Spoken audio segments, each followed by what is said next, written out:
പിതാവിൻ്റെയും പുത്രൻ്റെയും പരിശുദ്ധാത്മാവിൻ്റെയും നാമത്തിൽ ആമേൻ. എൻ്റെ പ്രിയപ്പെട്ടവരെ, ഇന്ന് ചൊവ്വാഴ്ചയാണ്, നവംബർ 26-ാം തീയതി.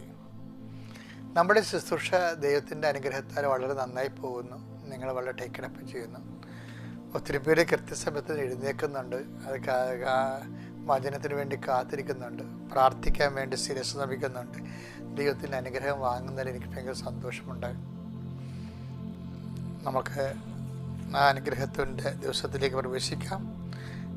പ്രത്യക്ഷീകരണ പ്രാർത്ഥന ചൊല്ലിക്കൊണ്ട്, അമ്മേ പരിശുദ്ധമ്മേ, അമ്മേ പരിശുദ്ധമ്മേ, ദൈവമാതാവേ, അന്ന് അങ്ങ് കൃപാസനത്തിൽ പ്രത്യക്ഷപ്പെട്ട് വരാൻ പോകുന്ന മഹാദുരന്തത്തിൽ നിന്ന് രക്ഷപ്പെടാനും എല്ലാവർക്കും വേണ്ടി പ്രാർത്ഥിക്കുവാനും ആവശ്യപ്പെട്ടിട്ട് 20 വർഷം തികയുന്ന ഈ വേളയിൽ കൃപാസനത്തിലൂടെ ഞങ്ങൾക്കും ഈ ദേശത്തിനും അങ്ങ് മധ്യസ്ഥം തേടി തന്ന എല്ലാ അനുഗ്രഹങ്ങൾക്കും കൃപകൾക്കും ഞങ്ങളിപ്പോൾ ഹൃദയം നിറഞ്ഞ നന്ദി പറയുന്നു.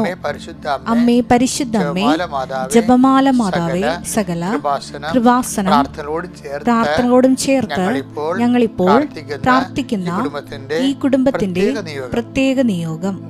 മക്കളെ,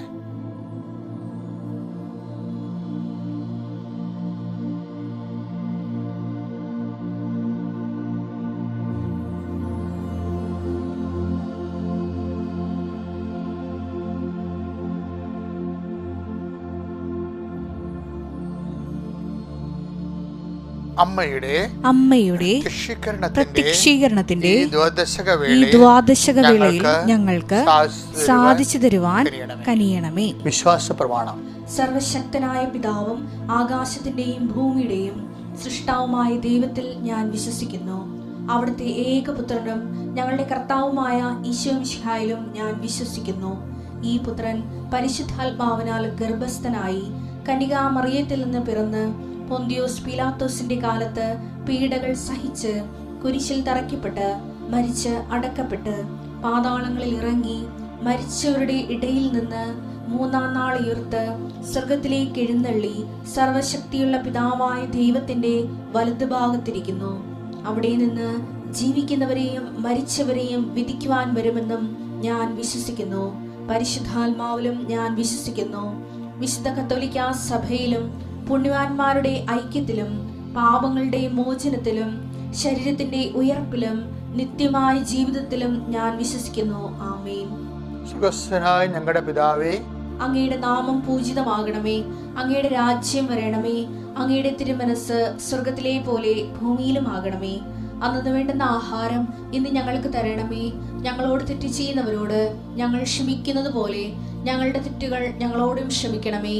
ഞങ്ങളെ പ്രലോഭനത്തിൽ ഉൾപ്പെടുത്തരുതേ, തിന്മയിൽ ഞങ്ങൾ രക്ഷിക്കണമേ. ആമേൻ. നന്മ നിറഞ്ഞ മറിയമേ, സ്വസ്തി. കർത്താവ് അങ്ങയുടെ കൂടെ സ്ത്രീകളിൽ അങ്ങ് അനുഗ്രഹിക്കപ്പെട്ടവളാകുന്നു. അങ്ങയുടെ ഉദരത്തിൻ ഫലമായി ഈശോ അനുഗ്രഹിക്കപ്പെട്ടവനാകുന്നു. പരിശുദ്ധ മറിയമേ, തമ്പുരാന്റെ അമ്മേ, പാപികളായ ഞങ്ങൾക്ക് വേണ്ടി ഇപ്പോഴും ഞങ്ങളുടെ മരണസമയത്തും തമ്പുരാനോട് അപേക്ഷിക്കണമേ. ആമേൻ. കർത്താവേ, ശിരസ് നമിച്ച കൈകൾ കുപ്പി അങ്ങയുടെ തിരുസന്നിധിയിൽ നിൽക്കുന്ന അങ്ങയുടെ മക്കളുടെ മേലെ നിന്റെ വലിയ കൃപ ചൊരിയണമെന്ന് പ്രാർത്ഥിക്കുന്നു. കർത്താവ്, ഈ ദിവസം ഞങ്ങൾക്ക് നൽകിയതിന് നന്ദി പറയുന്നു. ഈശോയെ, കർത്താവേ, ഈ കൂട്ടത്തിൽ ഒത്തിരി പേര് വ്യത്യസ്തങ്ങളായ സാഹചര്യങ്ങളിലൂടെ ഇന്ന് കടന്നു പോവുകയാണ്. അവരെല്ലാം നീ സന്ധിക്കണമെന്ന് പ്രാർത്ഥിക്കുന്നു. കർത്താവ്, നിന്റെ തിരുമുറിവാടുന്ന ആണിപ്രതാടുന്ന വലതുകരം ഈ പ്രഭാതത്തിൽ അങ്ങയുടെ മക്കളുടെ ശിരസ് വെക്കണമെന്ന് പ്രാർത്ഥിക്കുന്നു. കർത്താവ്, നിന്റെ ഉന്നതമായ നാമത്തിന് സ്വസ്ഥം ചെയ്യുന്നു. കർത്താവ്, നിന്റെ വിശുദ്ധ പൗരോഹിത്യത്തെ മഹത്വപ്പെടുത്തണമേ. കർത്താവ്, സഭയിലുള്ള സാന്നിധ്യം പ്രകടമാക്കണമേ. അമ്മേ പരിശുദ്ധമേ, ദേവമാതാവേ, ഈ മക്കൾക്ക് എല്ലാം വേണ്ടി മധ്യസ്ഥം വഹിക്കണമേ. കർത്താവ്, അന്ധര കാഴ്ച നൽകുവനെ, ചെകിടിനെ കേള് നൽകുവനെ, ഊമന് സംഭാഷണത്തിൽ നൽകുവനെ, ഒരു രോഗത്തെക്കുറിച്ച്, കുഞ്ഞുങ്ങളുടെ രോഗത്തെക്കുറിച്ച്, എപ്പിലെപ്സിയെക്കുറിച്ച്, അപസ്മാരത്തെക്കുറിച്ച്, ഓട്ടിസത്തെക്കുറിച്ച്, ആകുലപ്പെടുന്ന വ്യാകുലപ്പെടുന്ന അമ്മമാരെ, ഗർഭിണികള്, അവരെല്ലാം ഞങ്ങൾ ഈ സമയം സമർപ്പിക്കുന്നു. കർത്താവെ, നിന്റെ ഉന്നതമായ നാമത്തിന് സ്തോത്രം ചെയ്യുന്നു. കർത്താവെ, അങ്ങയുടെ നാമത്തിൽ ആശ്രയിക്കുന്ന ഒരു മകൻ പോലും ലജ്ജിക്കാൻ ഇടയാക്കരുതെന്ന് സങ്കീർത്തനോട് ചേർന്ന് പ്രാർത്ഥിക്കുന്ന കർത്താവെ, നിന്റെ വലിയ കൃപ മക്കളിലേക്ക് ആവശ്യിക്കണമേ. അടിപ്പണ്ട പോലെ വൈദാഖാല പോലെ ദൈവികമായ ശക്തി നിങ്ങളുടെ ശരീരത്തിലെ നീര് രോഗങ്ങളെ എടുത്തു മാറ്റിയിട്ടെന്ന് കൽപ്പിക്കുന്നു. യേശുവിൻ്റെ ശക്തിയിലേക്ക് ആവശ്യിക്കട്ടെ. ആന്തരിക അവയവങ്ങളുടെ ഗുരുതരമായ രോഗങ്ങളുള്ളവരെ കർത്താവ് സ്പർശിക്കട്ടെ. ആണിപ്രതാർന്ന് വലത് കർത്താവ് സ്പർശിക്കട്ടെ. അടിപ്പിണർ പോലെ സ്പർശിക്കട്ടെ. 38 വർഷം ഞാൻ അർപ്പിച്ച കുർബാനയുടെ യോഗ്യതയാൽ യേശുക്രിസ്തു നാമം നീ സൗഖ്യം പ്രാപിക്കട്ടെ. നിന്റെ ഭവനം, നീ ഏത് ഭവനത്തിൽ പ്രവേശിച്ചാലും ആ ഭവനത്തിന് സമാധാനം ആശംസിക്കാൻ അരുളിച്ചത് കർത്താവേ, നിന്റെ നാമത്തിൽ ഇപ്പം പ്രാർത്ഥിക്കുന്ന ഓരോ കുടുംബത്തിനും ഞാൻ സമാധാനം ആശംസിക്കുന്നു.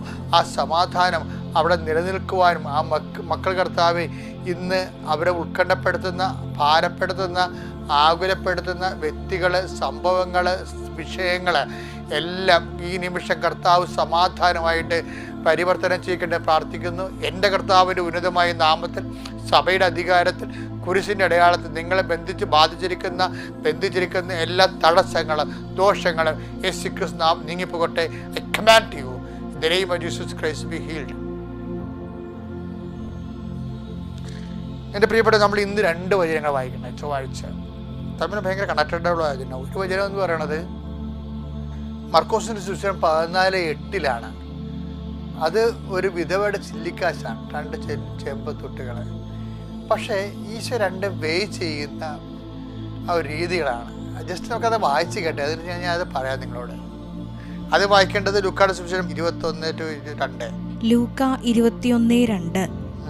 ദരിദ്രയായ ഒരു വിധവ 2 ചെമ്പുതൊട്ടുകൾ ഇടുന്നതും അവൻ കണ്ടു. ദരിദ്രയായ, അതായത് 21-ാം അധ്യായം, ലൂക്കായുടെ സുവിശേഷം 21-ാം അധ്യായം 2-ാമത്തെ വാക്യം. ശ്രീഭണ്ഡാരത്തിൻ്റെ മുമ്പിൽ കർത്താവ് ഇരിക്കരുന്ന്. അപ്പം ദരിദ്രയായ ഒരു വിധവ കൊണ്ടുവന്ന് 2 ചെറുതൊട്ടുകളിട്ട്. അവളുടെ അന്നത്തെ ഉപജീവനത്തിലുള്ള മാർഗ്ഗമാണ് അവൾ ദൈവത്തിൻ്റെ മുമ്പിൽ കാഴ്ചയായിട്ട് കൊടുത്തത്. അത് കണ്ടോടുകൂടി കർത്താവ് എഴുന്നേറ്റെന്നാണ് എനിക്ക് തോന്നുന്നത്. ഇത് അപ്പോസ്തലന്മാരോട് കമൻറ്റ് ചെയ്തു, സീ ദിസ്. ആ വിധവ തനിക്കുള്ളത് മുഴുവൻ നിക്ഷേപിച്ചു വന്നു. എന്നിട്ട് കർത്താവ് അവിടെ താരതമ്യപ്പെടുത്തി. ചെറിയ ആൾക്കാർ, അവിടെയുള്ളവർ അവർക്കുള്ളതിൻ്റെ മിച്ചം വന്നാണ് ഇടണത്. ഇവർ ചെറിയ തുകയാണെങ്കിലും തനിക്കുള്ളത് മൊത്തം നിക്ഷേപിച്ചു വന്നു. ഇതിൻ്റെ കൂടെയാണ് നമുക്കിത് മറ്റേ വചനം വായിക്കേണ്ടത്. ഏതൊക്കെയാണ്? 14:8 മർക്കോസിൻ്റെത് സുവിശേഷം. ഇവൾക്ക് സാധിക്കുന്നത് ഇവൾ ചെയ്തു. എൻ്റെ സംസ്കാരത്തിനു വേണ്ടി ഇവൾ എൻ്റെ ശരീരം മുൻകൂട്ടി തൈലം പൂശുകയാണ് ചെയ്തത്. ഇത് കണ്ട, ഓരോരുത്തർക്കും അക്സെപ്റ്റ് ചെയ്യേണ്ട രീതി കണ്ട. ഇപ്പം ചെറിയത്, ഇപ്പം ഇതെന്താ ചെയ്തിരിക്കണം? 300 ദനാറാണ് ഒരു ദിവസത്തെ. അപ്പം ഈ ബദനിയയിൽ ലാസ്റ്റൻ്റെ പെങ്ങൾ മറിയം, ബദനിയയിലെ മറിയം 300 ദനാറ ലാസ്റ്റനെ ഉയർപ്പിച്ചപ്പോഴേ അവൾക്കൊരു വിഷമം ഉണ്ടായി. ശരിക്കും പശ്ചാത്താപമാണ് ശരിക്കും പറഞ്ഞതിൻ്റെ സബ്ജക്റ്റ്. അതായത് ലാസ്റ്റനെ ഉയർപ്പിച്ച ദിവസം ഇവള് ആദ്യം വന്ന മാർത്തയല്ലേ ഓടി വന്നത്. ശരിക്കും പറഞ്ഞാൽ വരണ്ടിരുന്നത് മറിയല്ലേ. അവളല്ലേ അന്ന് കർത്താവിൻ്റെ വചനം കേട്ടത്, പദാന്ത്യത്തിൽ ഇരുന്ന്. മാർത്ത കുറേ എങ്ങനെ വീട്ടുജോലിയായിരുന്നല്ലോ. അപ്പം അതുകൊണ്ട്, പക്ഷേ ഒരു വിഷയം ഉണ്ടായപ്പോൾ മറിയത്തിനെ ലീഡ് ചെയ്ത് വന്നത് മാർത്തായാണ്. മറിയത്തിന് വചനം കേട്ടെങ്കിലും ഒരു ജീവിത പ്രസിദ്ധി ഉണ്ടായപ്പോൾ കർത്താവ് ദൈവം നേരിട്ട് വന്നിട്ട് പോലും മറിയ എഴുന്നേറ്റില്ല.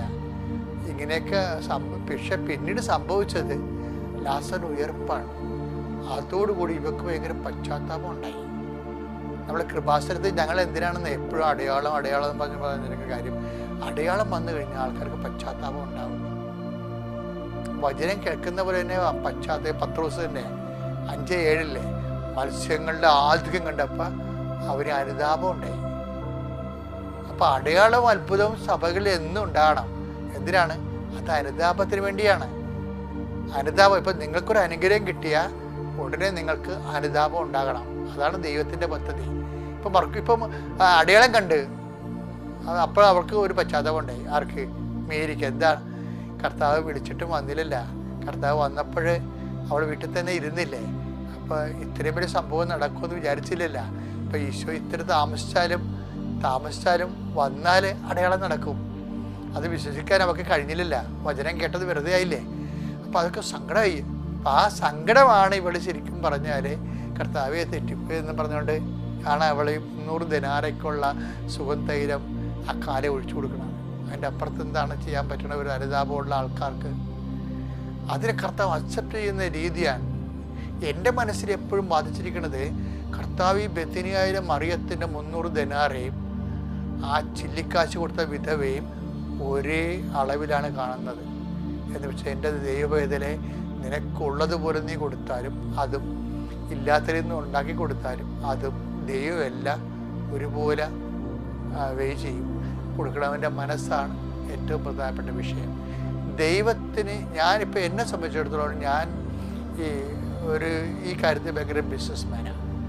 എന്ന് വെച്ച് കഴിഞ്ഞാൽ ഞാൻ കർത്താവിന് വേണ്ടി എന്തെങ്കിലും ചെയ്ത അപ്പം തന്നെ ഞാൻ കർത്താവിൻ്റെ മഹത്വത്തിനെന്ന് പറഞ്ഞാൽ ഞാൻ കാഴ്ചവെക്കും.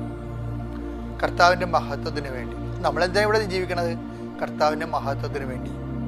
അപ്പം ചെറുത് ചെയ്താലും വലുത് ചെയ്താലും ദൈവത്തിൻ്റെ മഹത്വമായിരിക്കണം ലക്ഷ്യം. നമ്മുടെ മഹത്വമായി പോകുമ്പോഴാണ് ഇടറവുണ്ടാകുന്നത്. അപ്പം നീ ചെറുത് ചെയ്താലും വലുത് ചെയ്താലും കർത്താവിൻ്റെ മഹത്വത്തിൻ്റെ കാഴ്ചവെക്കുന്ന കാര്യം കർത്താവ് അതുപോലെ തന്നെയാണ് കർത്താവ് അംഗീകരിക്കണത്. അല്ലാതെ ചെറുതായി പോയതുകൊണ്ട് കർത്താവ് നിൻ്റെ ഇടറവുള്ള ഇടിച്ച് കാണിക്കുകയോ വലുതായി പോയതുകൊണ്ട് കൂടെ പ്രേസ് ചെയ്യുകയോ ചെയ്യുകയല്ല. മറിച്ച് രണ്ടിനെയും കർത്താവ് ഒരുപോലെ കാണുന്നു. ദൈവത്തിൻ്റെ മഹത്വമാണ് രക്ഷിക്കുന്നത്. അപ്പം നമ്മൾ ദൈവത്തെ മഹത്വപ്പെടുത്തിയ 17:4 അനുസരിച്ച് യോഹന്നാൻ്റെ സുവിശേഷം അനുസരിച്ച് ദൈവം നമ്മളെ മഹത്വപ്പെടുത്തും. അപ്പോൾ എല്ലാ അവസരങ്ങളും ദൈവത്തെ മഹത്വപ്പെടുത്താനുള്ളതാണ്. ഈ ദിവസം ഒരു പുതിയ ദിവസമാണ്. കിട്ടുന്ന ബ്ലാക്ക് എക്സ്പീരിയൻസ്, വൈറ്റ് എക്സ്പീരിയൻസ് എല്ലാം കർത്താവിൻ്റെ മഹത്വത്തിനായി കാഴ്ചവെക്കുക. ദൈവം നിങ്ങളെ അനുഗ്രഹിക്കട്ടെ.